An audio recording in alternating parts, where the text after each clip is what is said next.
in settling the land and being in all of it in the West Bank, and somebody who grew up 20 minutes from him in a Palestinian village, and now for the last, I don't know, 8 years, 10 years, it's hard to tell anymore, 10 years I think, have been putting together an opportunity to talk to people that there is a future.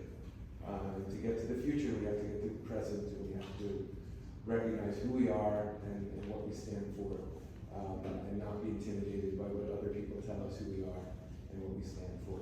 So that's March 11th. Keep an eye out for that program for Roots. And as I said, we're going to start with a quick, we'll take a moment to recognize those who are stolen from their families, stolen from their lives, that we pray will be returned as immediately in well-being, and those who we make a pledge not to forget, and to work for, to fight for, to do anything it takes to get people. So let's take a moment.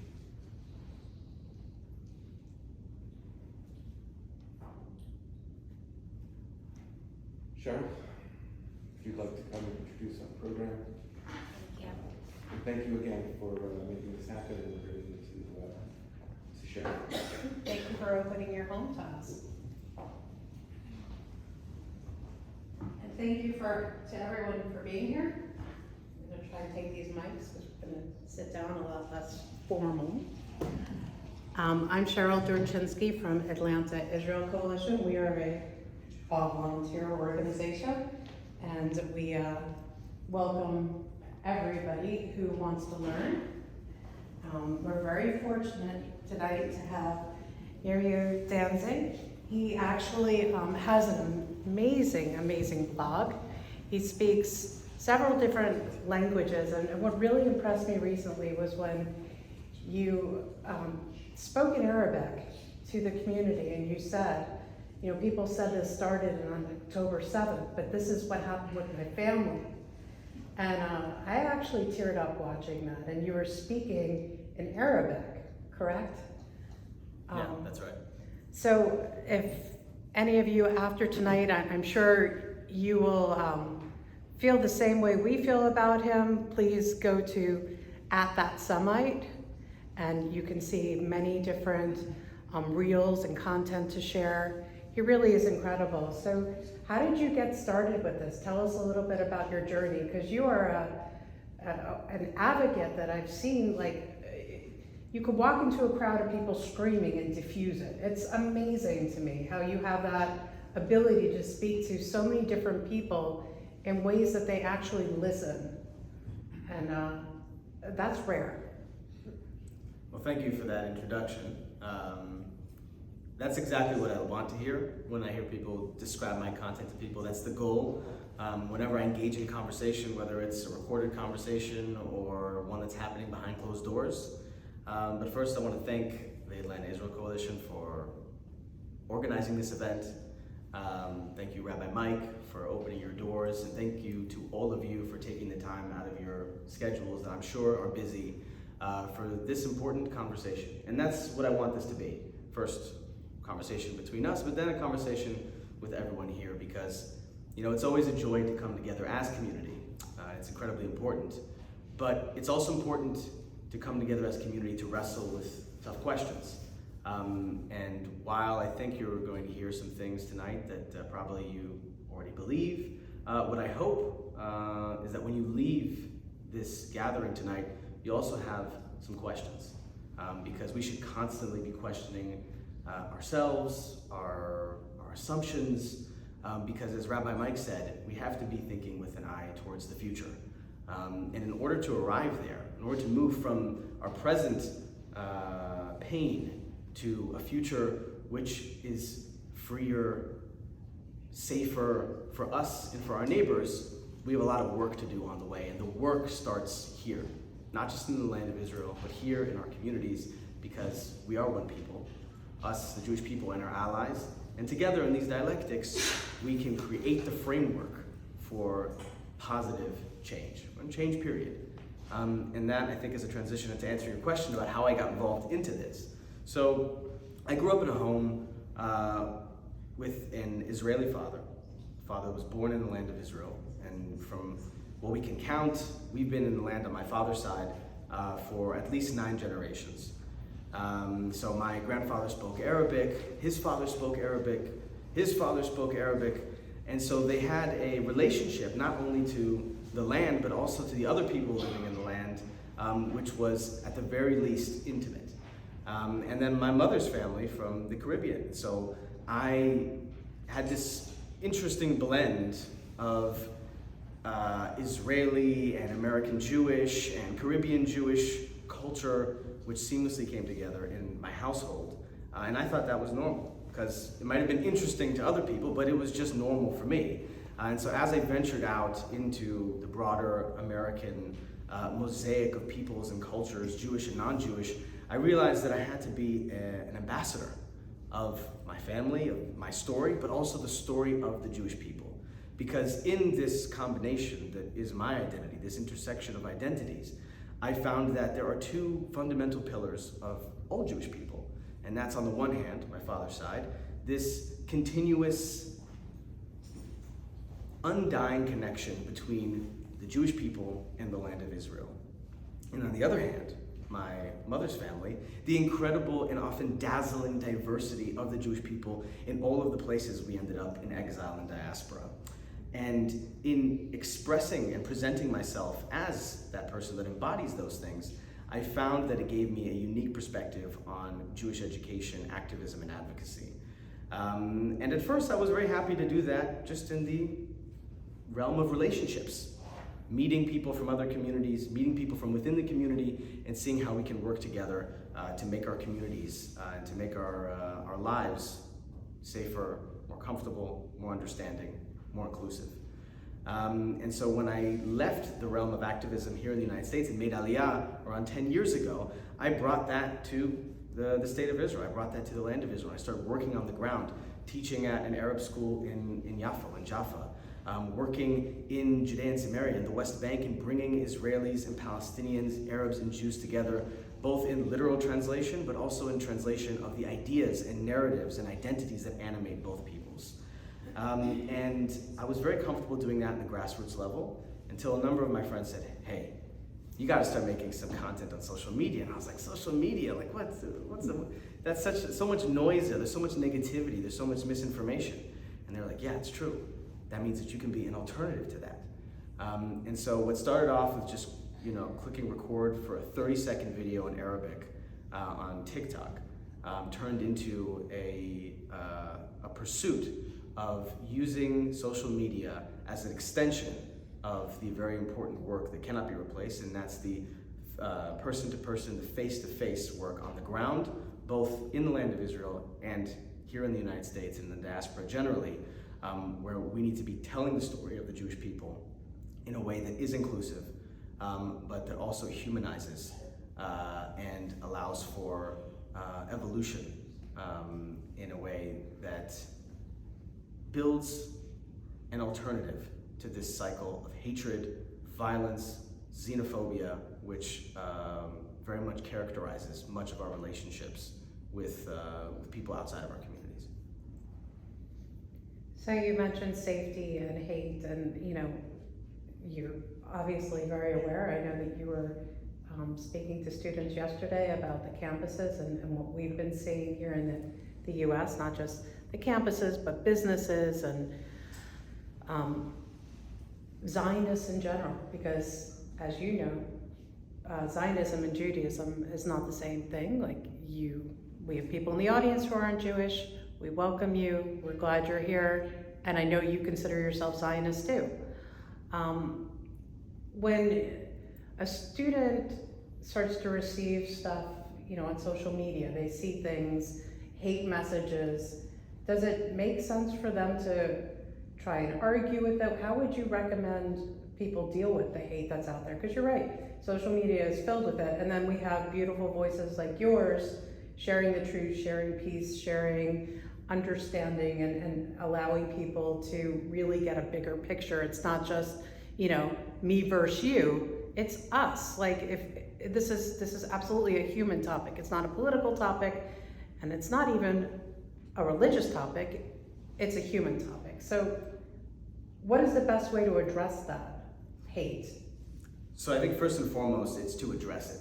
I understand that it can be incredibly frightening, intimidating to confront people that are espousing, at the very least, hateful ideas about the Jewish people and the state of Israel. However, as we've witnessed, when hate is left unchecked, it grows and it grows and it grows. And what we're seeing right now, unfortunately, is the eruption of all of this hatred in forms of violence that we haven't seen, most of us, in our lifetimes. And that's the result of not enough people speaking up. So I understand a lot of the students that I was speaking with just yesterday were telling me they're concerned about job opportunities, right? There's been surveys that have been conducted, and that unfortunately, that even in the United States, there are employers that are less likely to give jobs to Jews based off of biases that they have that are rooted in anti-Semitism. However, silence is not going to make that better. And if the numbers are stark now, if the reality that we see on the streets and in the campuses and in the international community looks bad now, silence is not going to decrease that. It will only increase it. And we know that from just looking at the history of our people. You know, a lot of people will look at some of the videos that I upload on social media of me engaged in that very intense activity of addressing hatred. You know, somebody says something about the Jewish people or about the state of Israel, which calls for the destruction of Israel and destruction of the Jewish people, and they see me doing that in a Palestinian village, right? Or in a Palestinian neighborhood. You know, what some people might describe in the belly of the beast. But I didn't start there. I started by doing it in campus in the United States. I remember when I was a freshman in college, and I arrived to class one day, and the professor walked in and said, what I planned for us to study today, it's all canceled. Today we need to celebrate because an evil man has died today. And it was the day that Ariel Sharon, the former Prime Minister of Israel, had died. And then he went on the class was not about politics, by the way, it was a language class, decided to use the next hour to lecture the entire classroom about the evils that Ariel Sharon was responsible for and how the state of Israel is a genocidal colonial project. And I confronted him. And I did not want to do it. I was not prepared to do it, but I knew that what he was saying was wrong, and I felt that if I don't say something, then at the very least, all the people in the classroom are going to assume that this is the gospel truth because this person who's been entrusted with educating us is saying that it is so. And even if I don't have all the facts on my side, which by the way, I'm not recommending that that's the best way to do it, I'm going to show that there is another perspective, right? That this is not the full story. And so I think that the best way that we can actually engender circumstances in which we feel comfortable to address hatred, to address anti-Semitism, is for us to engage in this process of being fully educated, of embracing the reality that there are a multitude of perspectives about any issue. And the more we get into the nuances and the complexities, the more we feel comfortable to have those conversations in a way which isn't antagonistic, but actually brings people down a notch. It's like, okay, yeah, I hear what you're saying, even if it's heinous. And I even understand why you're saying that. Let me offer you something different. And I think that has the opportunity, that has the ability to, if not change that person's mind, then certainly some of the people who might be listening or watching. So what would you have told that professor today? Wow. Well, first of all, I would say that I understand everything you may have heard about the Sabra and Shatila massacre, which is what he was referring to when he talked about Ariel Sharon being responsible for the slaughter of innocent women and children. And I would have explained the history of that horrific event from the perspective of not only Israelis, but of Lebanese Christians, right? It's like one of the bigger issues, and I think that this is something that we have like a macro idea that we need to think about in terms of letting it, filtrate the culture of the United States, is that young people on college campuses are understanding that Western civilization in the United States isn't all, peaches and cream, right? There's some things in the history of this country which people are uncomfortable with, and people are trying to figure out how to reconcile that with their values, their desire for freedom and justice and liberation for all. And in that process, they're ignoring the plight of minorities in the Middle East and North Africa that have experienced, if not the same things as minorities in the West experienced, something very, very similar. And that while the European civilization was in its moment of expanding empire, the Islamic and Arab worlds were also having their moments of expanding empire, and in the process enslaved and murdered millions. And so we need to start putting those stories in the forefront, right? Lebanese Christian Maronites, right? The experience of them being a minority in the former Ottoman Empire and trying to get their own liberation, and at the same time there's this other entity which trying to bring that down. That's a completely different conversation, right? And so now I've taken that person away from the context of just anti-Semitism, whatever anti-Israelite ideas they have, and I say, hey, there's a larger context here, and Israel is a part of that context. So that's a different framework that has its own nuances and details that I think that we have to be familiar with. But it shows that that professor doesn't know the whole story, right? And so just creating that question mark in people's minds is enough for you to be able to continue the conversation. So fast forward to today, you hear professors talking about, again, genocide in Israel, apartheid, and all sorts of other triggering words that they bring up with no real story behind it. How would you address that? So first of all, each one of those terms needs to be dealt with on its own, right?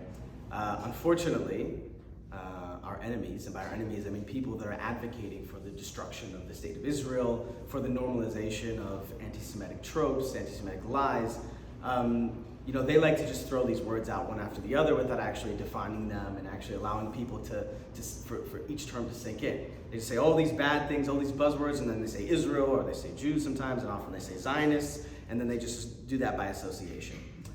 I think we do a great justice to people by actually addressing each term. Okay, you're talking about apartheid. Let's talk about what apartheid actually means, right? What's the context in which that term comes from?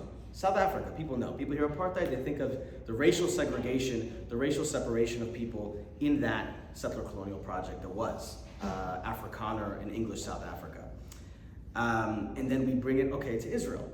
Was there a desire to have a society which was completely defined by the racial separation of Jews and Arabs? No, we can show the proof for that. We can show the evidence. We can show it in a way which is personal. And this is where I think it's very important for us, a lot of us, I'm assuming, know a lot of the facts. Know that 20% of Israelis are Arabic speakers, that the majority of that 20% are Muslim, that they have parties in the parliament, that they vote, that they serve in the military and the police, and they're disproportionately represented in the medical industry, right? A lot of us know those facts, but a lot of us don't think about how facts, to a particular young people, is not enough to just sway people's position on things. It has to be presented in a way which is emotive, which is personal, right? If you look at most of the TikTok content, for example, and this is true also for Instagram, it's, people telling stories, story time, #story time. People just are putting on makeup and they're telling a story, and people are listening because they want to hear about what this individual experienced. We could talk about, I have a friend, right, that is an Israeli Arab, right? And this is what he told me he experienced. Or if I'm going to take it right now to my own personal story, I can tell somebody, my commander when in the IDF was an Arab Muslim, and he fasted in Ramadan while we were fighting Hamas. So if it's not your own personal story, it could be a personal story for somebody you know, because all of these issues affect us. When somebody accuses the state of Israel of apartheid, you're saying that my cousin, my friend, my rabbi, who goes to Israel, has family in Israel, is engaged in a racist project, right? And that deeply affects us. We should be telling people how it deeply affects us. We should be personal in the way that we advocate or debunk some of these lies. So that's just the broad picture, but we can take each one of those things one by one, right? Explain why apartheid is an incorrect description of what's going on in Israel, even if there are discrepancies that do exist in the country. Even if in the West Bank and Judea and Samaria, there is injustice that Palestinians suffer on a daily basis, right? And the same thing is true for genocide, right? Are there civilians dying in large numbers right now in Gaza as a product of this war? Absolutely. We shouldn't shy away from that. We should acknowledge it, we should mourn it, but at the same time to say, killing people in large numbers is not the definition of genocide. And using that term while knowing that that's not what it means is nefarious, right? It is a tool which is used to demonize because it fits into this larger framework in which whatever a Jew is doing, whether it's on the collective level of a state or of a community that lives in the city with me, they have some type of evil conspiracy that they're trying to do. They're trying to take power. So the state of Israel can't wage a war, right? Just like any other country in the world. They must be committing genocide, right? So when the United States in Fallujah kills thousands of civilians, it's not a genocide. They're involved in a war. When Israel does in Gaza, right, it's a genocide. We have to be able to point those things out, but that's keeping the facts in mind in one hand, on the other hand, putting forward the personal story, the personal connection. The other thing I noticed they like to talk about is the wall, the security wall. And I'm curious why there isn't much mention for Egypt's security wall or what's going on anywhere else. I suspect it's anti-Semitism, but since you have had a more broad view from the Middle East, what are your thoughts? Well, first of all, we have to keep in mind that the majority of the world, and this is true not only in the West and in Europe, but also in the Arab Islamic world, sees the Israeli-Palestinian conflict and what is often called in Arabic, Qadiyya Falastiniya, the Palestinian situation, as something which is Israel's responsibility, right? In that the Arab world, we're not responsible for creating solutions for this, right? Some people here, I imagine many of you are familiar with the famous 3 no's, right? We're not going to negotiate with Israel, we're not going to recognize Israel, right? That this was seen as like, we are now, the Arab League, all of the Arab countries, we are now saying that we do not have any responsibility in this story. It's between the Jews and the Palestinian Arabs to figure it out. And insofar as we can be, supportive, maybe we'll do it if there's something we can get out of it, right? And so increasingly with the Abraham Accords, we're starting to see some of the Arab countries say, like, hey, we're willing to help out if we get something in return. But in general, the collective Arab world is still saying, we're not going to take in any of these Palestinians. We're not going to be involved in any meaningful way in how we're going to create a solution to this conflict. And so likewise, the way that the security wall, the way that the blockade on Gaza has been treated is one in which has put all the blame on Israel. That being said, we have to keep in mind that the disengagement from Gaza was a unilateral Israeli decision. So when the Israeli government and the Israeli people, the majority of Israelis supported it, said, we're going to just leave Gaza outside of the context of a peace deal, the Egyptians were like, you're gonna what? Because they were like, we see what's happening right now on the Palestinian street. It looks like Hamas might take over. We don't like Hamas, because Egypt has its own problems with the Muslim Brotherhood, and Hamas is an extension of the Muslim Brotherhood. This is not something that we want. And Israel, for various reasons, which perhaps we can get into, was like, no, we're gonna do this. And so right now, Egypt is put in this position where it's like, on the one hand, we want to make sure that there is no connection between the Egyptian Muslim Brotherhood and the Gaza Muslim Brotherhood, i.e. Hamas. On the other hand, the Egyptian people really have a lot of identification with the Palestinians. And so the Egyptians have kind of been turning a blind eye and allowing people to just bring stuff in to Gaza. This is all just to say that any move towards the future is going to require some type of regional cooperation. The day after in Gaza, whenever that comes, is going to have to be in some type of agreement, not just with the Egyptians, but also perhaps the Emiratis and the Saudis. This is something that the Israeli government is currently discussing. But extra attention on Israel, I think it's true that there's an anti-Semitic element, but it's not the full story. Thank you. And when you said, that they're not involved as much with the Palestinians, aren't there like Palestinians in Syria, and didn't those leaders like try to actually commit genocide against the Palestinians? I remember there was like thousands of people murdered and you didn't hear a thing about it here in the US and other countries. So it's a very large humanitarian crisis, and you and I aren't going to be able to solve it, but You know, when we take it back to like our campuses, and even right now as we speak, there are people outside our consulate in Atlanta screaming and yelling and, you know, protesting. What do you do with that? I mean, I've seen you personally walk in the middle of that crowd and talk to people, but if you're the average person or, you know, a college student on campus dealing with Apartheid Week or dealing with, so lately there's just been horrible violent outbursts, physical altercations. How do you deal with that? First of all, something short, something brief on the way that other countries have dealt with Palestinian refugees.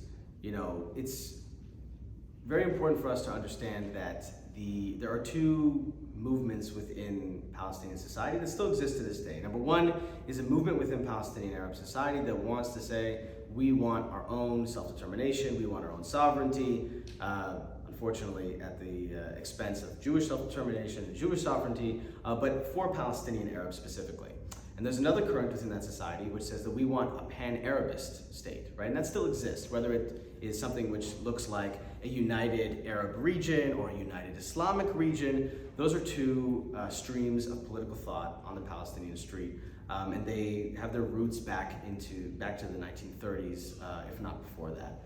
And so the larger Arab region was more than happy to draft Palestinian Arabs, Palestinian Arab militias in their effort to destroy the Jewish state in 1948 and then later efforts after that. What they were not willing to do was to integrate those Palestinian refugees that were created as a result of that war in their various polities, with exception to a certain degree of Jordan.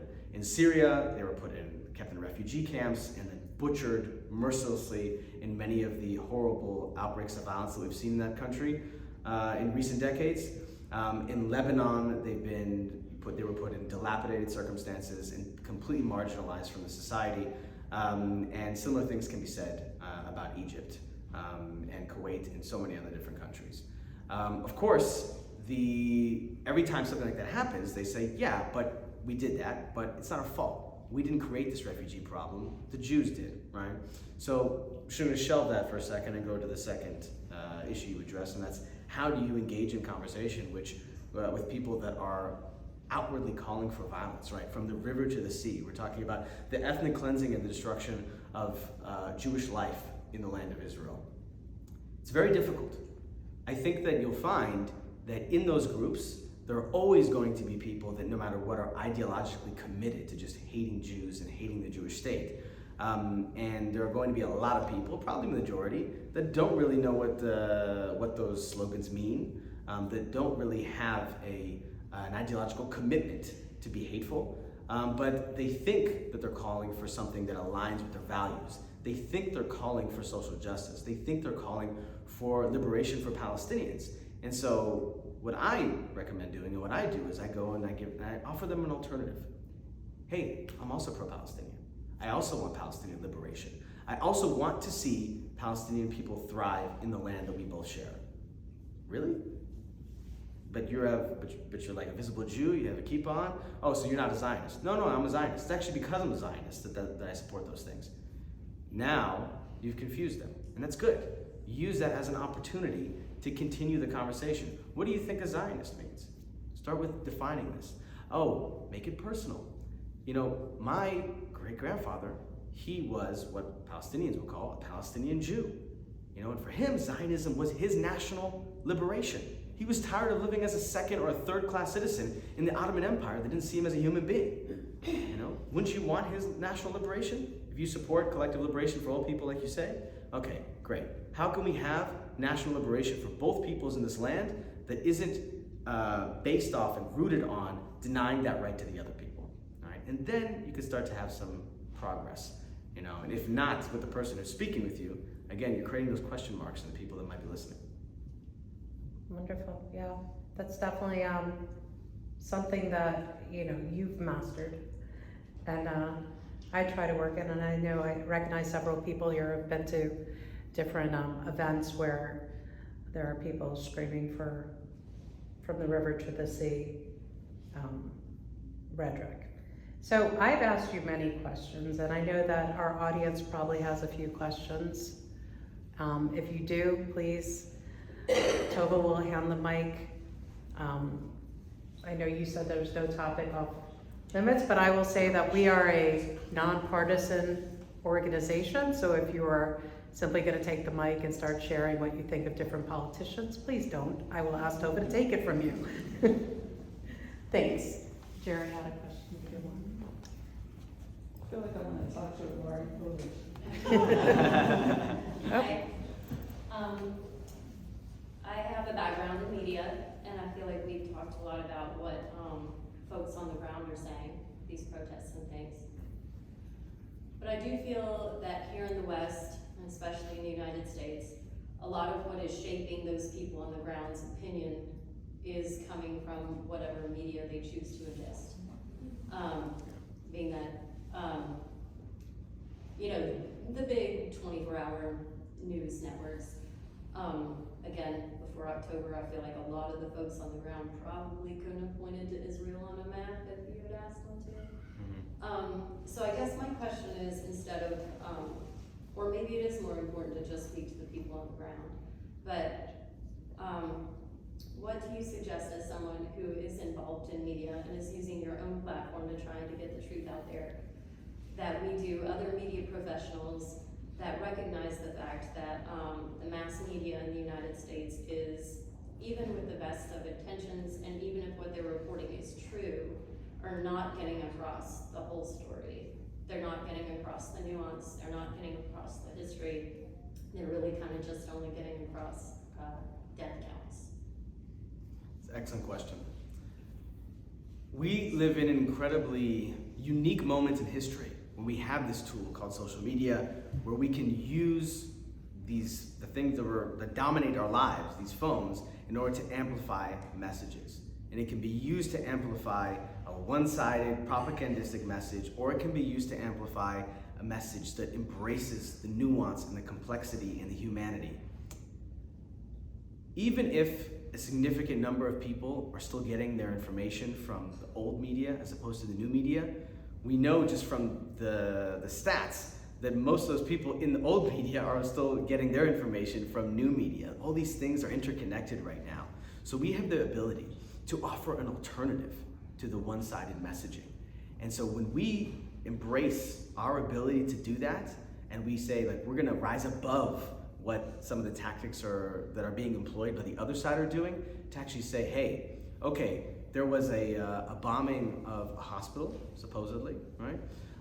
And so what I'm gonna do is, instead of rushing to put out my own opinion about what justification Israel might have to bomb a hospital, like unfortunately some people in our community did that, I'm gonna take a moment, I'm gonna be silent, I'm gonna wait till I get the full picture, and then I'm gonna present this issue in a nuanced way. I'm gonna do it with the technical savvy, right? Because there's also skills that need to be developed. And I'm also gonna present it in a way that shows, okay, this person is giving credence to other sources, right? And he's also presenting a way which is personable, right? Emotive, connected to him or people that he knows and loves.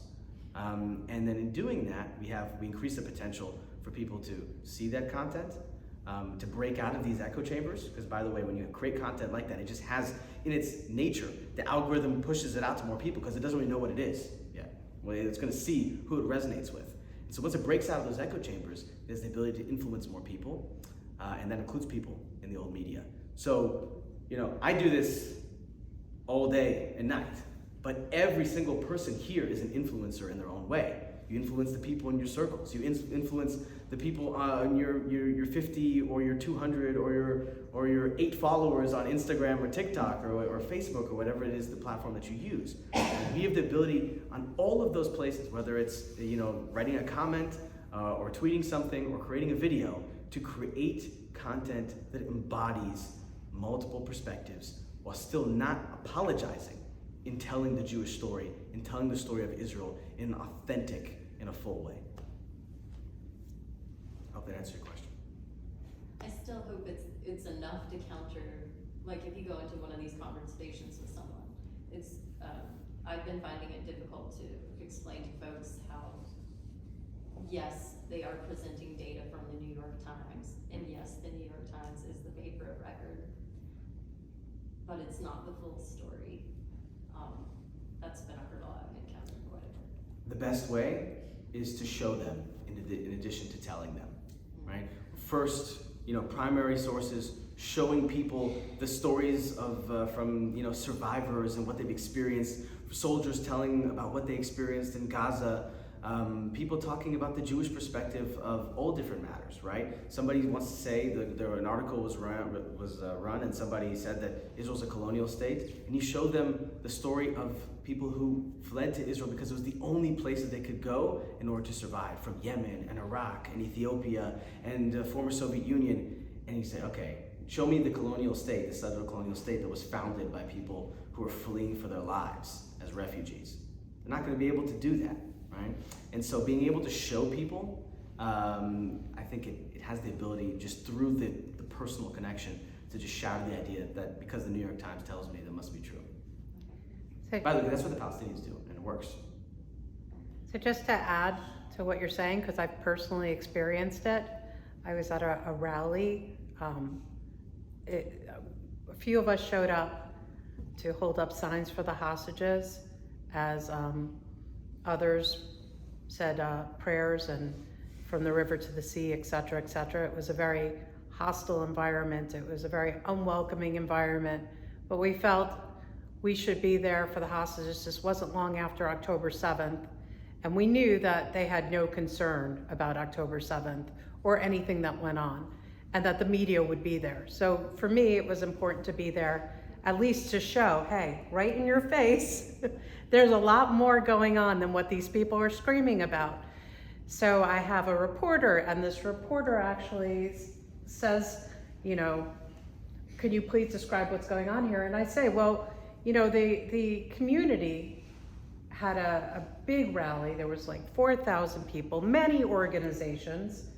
And this is like a small gathering of people, maybe 6 or 7 Jewish people, and then a bunch of other people who just clearly hate us because the signs were very hateful. Their rhetoric was very hateful. It was quite clear they hate us. And I stressed to her, please don't make it as if this is our whole community. And then I said a few other things, and then it came out, and guess what they said? 7 people were there. Not even. They said, reporting from the Jewish community that's torn tonight over what's going on in Israel, and just this whole thing. And of course, I was like, what? They took a little sound bite of what I said about something about peace and flowers and love, because I truly do believe in those things, but that was not what I stressed to this reporter. And so what I did was I took that clip, I shared on social media, I'm happy to share it with you, the experience, because it was a truly painful experience, being there with people holding up signs saying, as a Jew, not in my name, and yet they don't care that all these people were murdered in their homes. They don't seem to care about the hostages or anything else. And it was just mind-boggling to me how the media could totally take what I said, and these are facts. They were at this other rally, and twist it. So I think to what you're saying, taking that clip and putting context, real context to it, does help, because I saw, there were hundreds of people who forwarded and so many people who commented it, and ended up in all different places. And some of the signs I took pictures of ended up in media all over the world, and it credited me. I'm like, I didn't give you permission, but you're welcome to anything I have. Good for you. So sorry to get on a tangent, but please, I know we have my husband holding up a microphone. Thank you for allowing me to ask my question. I live with her. Let's take this media topic a little bit further. So, in my mind, Israel, the state of Israel, has never had the most or the best public relations department out there amongst the world of nations, right? You can say that. So I guess where I'm going with this is, people like you, and I'm sure there are other people like you, are you able to work with the state of Israel in terms of getting the message out there, or is this strictly on your own? How can we take, what you've been doing at more of a national level for the state? And then I have a follow-up question too, if I may. Of course. Okay, So, and this is not a personal attack on anybody in the Ministry of Foreign Affairs or in the Israeli government, but I think that we have been far too defensive for far too long. And I can tell you this as somebody that was involved in campus activism 10 years ago, that our Palestinian counterparts, and frankly I should be saying pro-Hamas counterparts, because of course there are members of the Palestinian community, the pro-Palestinian community, that do not support the horrors that we're seeing both in this country and on the other side of the world.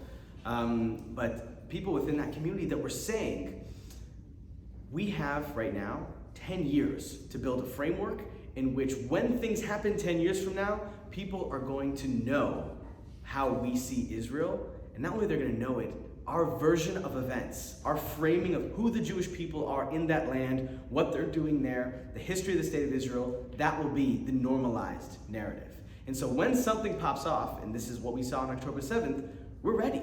We've already built the relationships. We've created institutional frameworks for our narrative, our ideas, to already be existing in all of these various spaces, in various different culture groups and minority groups and lobbying organizations. We need to be doing that, right? And the fact that we weren't doing it 10 years ago is something that we all need to wake up, recognize it, and learn from it going forward. Right now, we need to be, of course, we have to defend ourselves. When people say that Israel is a settler colonial state, we need to stop and we need to debunk it. We need to refute that concept. And then we need to tell our story. Then we need to go out in all these various spaces with all these different communities that we have intersections with, that we have mutual interests with, and then with those that we don't, we need to find those places and build those mutual interests, and we need to tell our story. Because our story is so inspiring. I mean, we still have the best-selling book in history, all right? Entire religions were founded based off of these inspirational ideas that are rooted in our national story. I just watched the Bob Marley biopic. That whole movie is about Judaism in a way. It is about not just Judaism, it's about Zionism. The amount of times that Zion is mentioned in that film, it's like everybody's watching, they're like, yeah, I want to go to Zion. Well, we went to Zion. We went back to Zion. Many of us never left Zion. These symbols are eternal. We need to tap into that, and we need to go out and tell those stories, right? And if the Israeli government isn't going to do it, then we need to do it. And if we see people in our community or online that are doing it in an effective way, we need to amplify those voices. We need to strengthen those people because they will be the ones that will lead this into the next generation so that 10 years from now, we're not going to be in the same position. Thank you. I would like to ask one more. Earlier in your remarks, you talked about the day after, when this is all over. Personally, what would you, as an Israeli, someone on the ground, would like to see, and what realistically do you think is going to happen over there? Yeah, realism is very important in this context because we're talking about people's lives here. We're talking about the future safety and dignity of Israelis and Palestinians. And so none of this can be rooted in fantasy. And so some ideas about the Palestinian Authority just taking over and doing what they're doing right now in the West Bank there, that's rooted in fantasy, and I think most politicians, policymakers, both on the American side and on the Israeli side, recognize that. But setting that aside, what we're seeing right now on the ground is the cultivation of what looks like will be an alternative civil administration, which hopefully will be created in tandem or in joint operations with some of our allies from the Abraham Accords. Because there are voices within Palestinian society, and I know I mentioned this earlier, but I want to really drive this point home. There are voices in Palestinian Arab society that are looking for an alternative to this cycle of demonization and violence. Just to give a little bit of more information on that, within Gaza, there are a number of different clans, tribes, families, right, called in Arabic hamulot. Those clans have different alliances, they have different interests. In the Hamas context, like some of them will all serve together in a specific unit. And there are also families and groups within Gaza that are not part of Hamas, that have their own militias and their own security apparatus, and that have been operating in that way for, since 2006, since 2007. There's conversations right now with those entities on the ground. And so I think what we're going to see as we transition from the war fighting phase, which is what we're still in right now, to the counterinsurgency phase, I think we're going to start seeing the development of a different Palestinian civil administration. Whether or not that will be successful in creating an ideological and an educational alternative to what we've seen, only time will tell. Hi, I'm a adjunct college professor at Georgia State, and I showed the Dennis Prager Is Israel an Apartheid State video in my class. And I teach business, so I don't teach the kind of thing that made that relevant. So student complained, which is fine, and I have a absolutely lovely boss who called me in, we watched together. She said, "This is great, it has nothing to do with business ethics or introduction to marketing. So, can we agree that maybe you don't do this in this class?" And I said, "Yes." So, but the point I guess I wanted to make to you is that I accidentally discovered that one of the best ways you can be an advocate is just ask questions. So I have a piece of my class that's critical thinking. So I have a group of slides with current event reporting around the world and in business, and I say, here's the graph, what do you think? What questions would you ask? So I have a slide in there that shows a picture of a 16-year-old, and it's the World Children's whatever, but it says, today the IDF shot dead 16-year-old whatever. So I have that up there, and I'll say to the class, what would you want to know about this? And I say that on the beginning of every slide, so I'm not asking any different questions. What would you want to know before drawing a conclusion? And the students start raising their hand. Well, I want to know why. Another student says, I want to know if it's even true. Another student said, that may be his picture, but what was he doing with it? And I kind of step back and let them draw these conclusions. So when I do a current event at the beginning of every class, I stood up last semester and I said, hey everyone, thousands of people are marching in New York for the Palestinians, and they're marching in London and Paris and Sydney. But they were never marching when Assad killed 100,000 Muslims in Syria. And they weren't marching when 45,000 were killed in Yemen. And they weren't marching when 170,000 were killed in Iraq. Can anyone tell me, why would they be demonstrating over this? And this black kid in the back of the room, and I'm only telling you that he was black because I can say safely that he's 99% chance he's not Jewish. He said, what's the Jews? I said, I'm not following you. I'm sorry. You should adjust that percentage a little bit. Well, fair enough. But I said, he said, it's the Jews. And I said, what are you talking about? And he says, you have to understand the Middle East, and I think I do, so I was really enjoying this. He said, Arabs don't care if they kill each other, they don't care who's killing them unless it's the Jews. He said, and that's what this is all about. They're not concerned about the Palestinians, they're just concerned that it's the Israelis doing it. Now, I didn't like that, it was a little bit harsh, but again, I was thrilled at the end of class that, you ask the right questions, intelligent people will draw some conclusions. And there'll always be those that say, whatever, but that's just sort of been my strategy, and I just wondered what you thought of that. Yeah, well, thank you for sharing that. I do want to say that it's important for us to acknowledge the incredible diversity of the Jewish community, and I don't mean to pick on you with the percentage that you use, but it is 10 to 15% of the American Jewish community are Jews of color. And if it weren't for Jews with that identity, I wouldn't exist. And it's important for us to understand that point, not just to recognize those voices and those experiences in the Jewish community, but in empowering those experiences and acknowledging them, we also realize that we have so many more avenues to connect with other experiences in other communities. Now, setting that aside, I think that pursuing the question, right, and creating question marks in people's minds, that is perhaps one of the most powerful tools of education that exist. When the accusation that Israel was committing genocide was floated in the ICJ by South Africa, social media was flooded with memes, with Nelson Mandela, pictures with Yasser Arafat wearing a keffiyeh, and then when the decision was released, paying no attention to what it actually said, the South African delegation said that Nelson Mandela, who is this international figure of human rights, they said that he would be smiling in his grave. And so in addressing that on social media, I asked, you've all seen these images.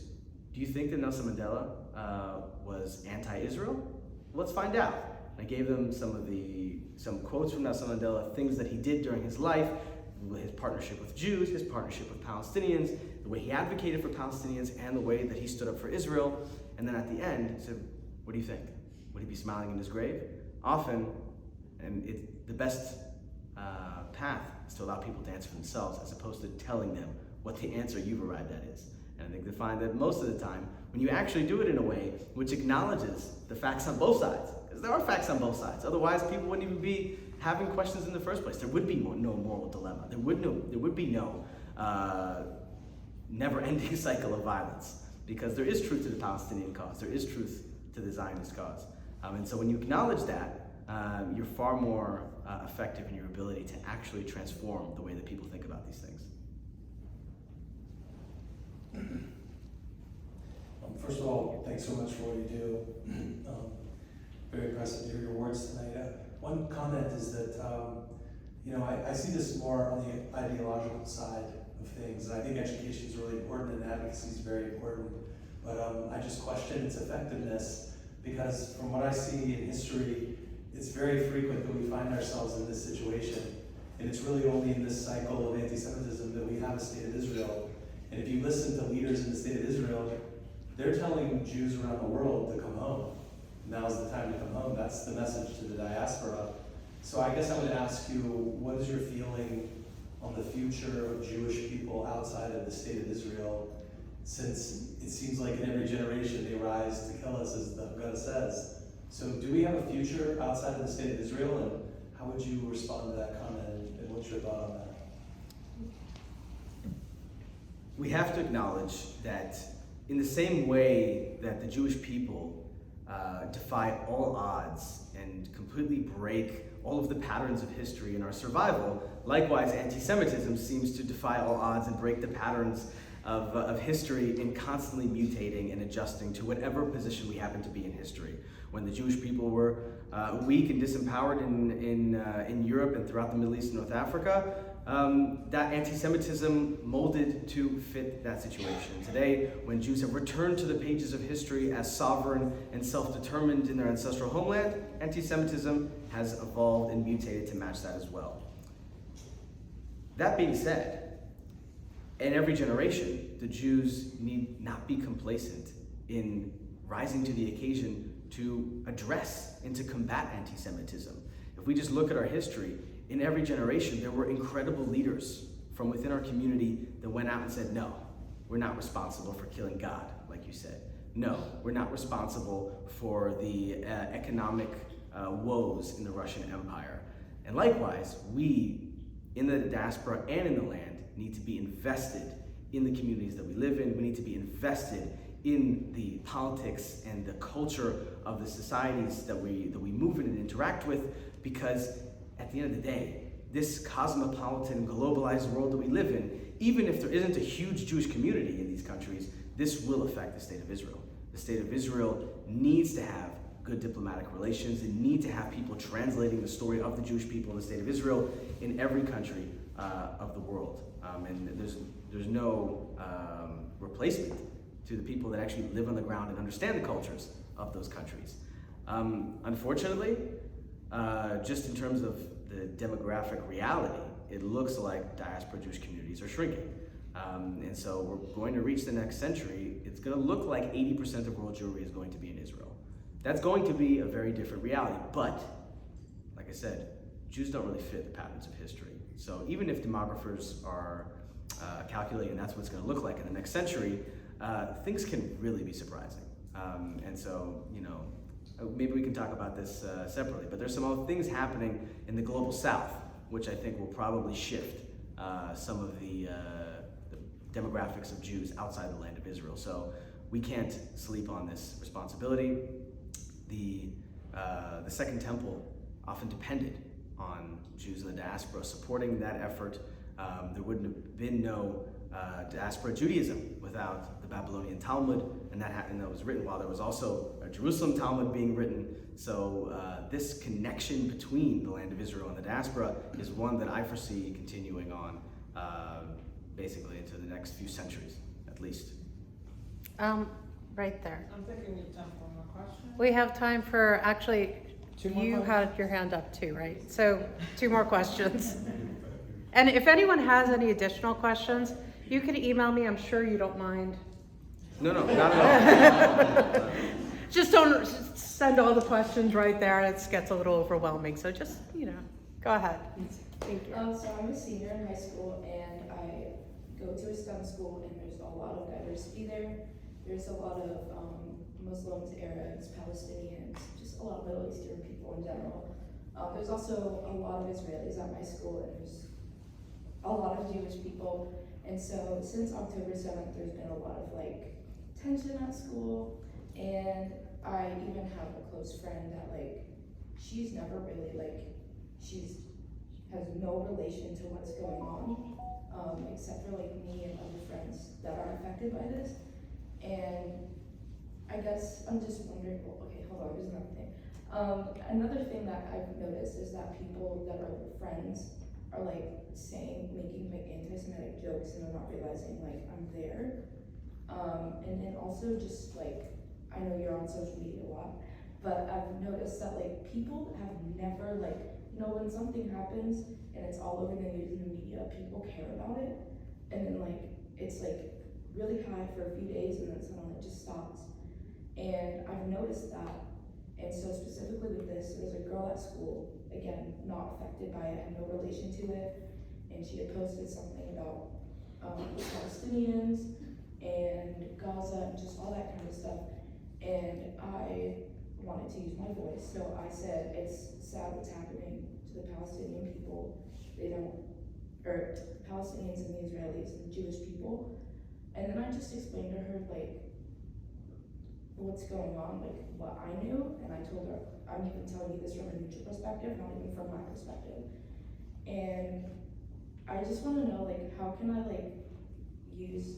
how can I address it without upsetting people, because I get very passionate about topics and I just don't know how to address it without So, a couple things. First, I want to suggest that you speak with your administration about including anti-Semitism in whatever DEI training they're probably already doing, right? Because every school nowadays is involved in educating the student body about diversity, equity, and inclusion. And because of the events of October 7th, it's incredibly important for us to actually speak to the teachers, speak to the administration, and say, hey, I'm a Jewish student. I feel like most of the student body doesn't really understand anti-Semitism, and I think they could be helpful right now. And hopefully they'll become a partner with you in bringing that to fruition. Now, on a personal level, I have a lot. As a Caribbean Jew, we grew up basically alongside Muslims, going to mosques. I have deep connections to the Muslim American community, particularly to the Caribbean Muslim community, but Muslim Americans more broadly. And I know that many Muslim Americans, and certainly Arab Americans, feel very invested in what's going on in the conflict between Israel and Hamas. And so I think that it's important to lead with a humanizing question. Asking them, why do you care so much about this? Tell me, what is it about this that makes you feel so passionate, right? And I think that person will appreciate that you actually want to know what is so, evocative about this. What is it that's pulling out all of these emotions and passions? And then, hopefully that'll open up an opportunity for you to say, I'm deeply affected by this too. And then you telling your personal connection to this, hopefully the person in front of you realizes, wow, okay, this is a real personal question. So of course, me as a Muslim, I care, I want solidarity with my Muslim brothers and among the Palestinians, but this person, they got family there, right? They have friends, they've been there. This is a different type of relationship. And so hopefully, the relationship that you've already built with that person would be enough for them to actually listen to you and understand where they may have crossed some red lines. I was just wondering, in your talks with the Palestinians in the West Bank, do they see themselves as one people with the people in Gaza? Like you were talking before about how there's different clans and different groups, and they sometimes do seem like completely, it seems unrealistic that there's going to be a Palestinian state, including both Gaza and the West Bank. I wonder your thoughts on that. Thank you for the question. This is, I'll be very open about this. This is like an argument that I have with, some of you may be familiar with Dr. Mordechai Kedar.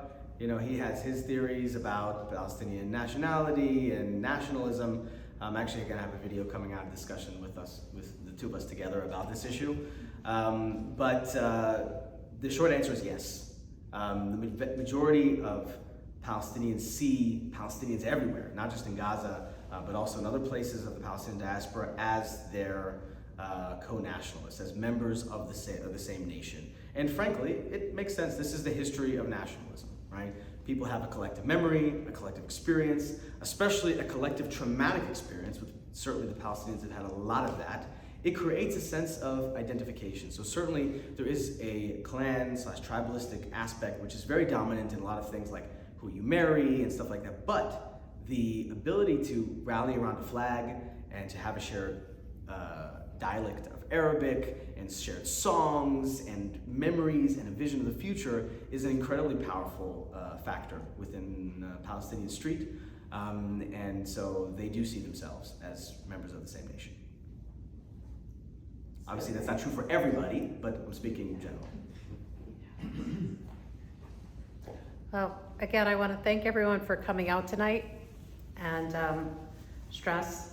This doesn't have to be the end of the dialogue. If you have questions, message me. We'll all figure it out together. Yeah, I just want to say something real brief. You know, sessions like this are, I think, really important for asking some of the burning questions you may have had. But I just want to leave you with a few things. Number one, education really is key. We have to constantly be arming ourselves with more information and diverse perspectives and nuance. And the content that that I create is meant to provide that to people. So if you want to look at the stuff at That Semite on social media, or look up Unpacked on YouTube, you can find long form content, short form content on hopefully all of the issues that you have. And of course, if you have any other questions, more than happy to answer You separately. have bookmarks over there people should take. That's right. Check out the bookmarks on the way out. Because scan the code. his content really is fantastic. So I would encourage everybody to take a look, and it's definitely worthy of sharing. So thank you all for coming tonight and sharing, and thank you. I mean, you're so close to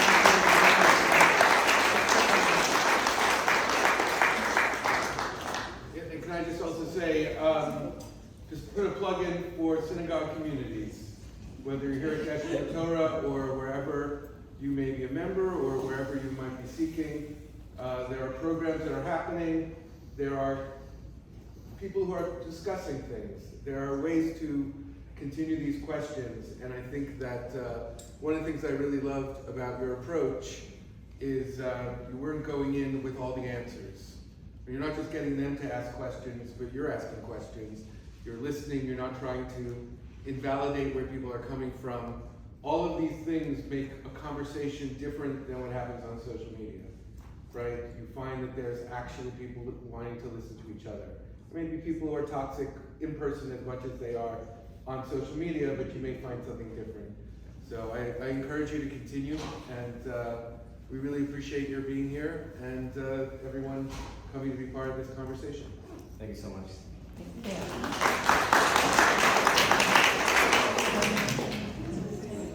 It was great. So much fun. Oh, I'm sorry.